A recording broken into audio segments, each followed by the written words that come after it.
ఈ ఆ- ఈ ఆవకాయ రైస్ అని ఇచ్చాడండి. చాలా టేస్ట్గా ఉంది. దీనికి కాంబినేషన్ అంట పప్పు కలుపుకొని పప్పు.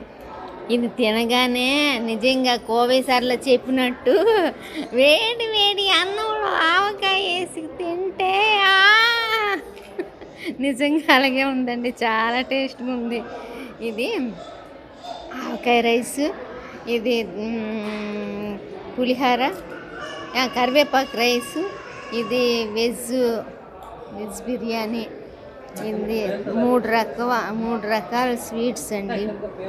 బాద్షా, పూర్ణం పూరి, అందులో నెయ్యి వేసి ఇచ్చాడు, జున్ను, ఇంకా ఇది చాలా వెరైటీస్ చెప్పారు. ఏదో పకోడీ, ఇది ఒకటి, ఇది ఆనపకాయ పులుసు, క్యాప్సికమ్ కర్రీ, ఇది పప్పు, బీరకాయ, ఇదేదో చెప్పాడు, టమాటీ క్యాబేజీ, ఇన్ని వెరైటీలు. మీరు ఎప్పుడు ఈ హోటల్కి వచ్చినా రండి, చాలా టేస్టీ భోజనం.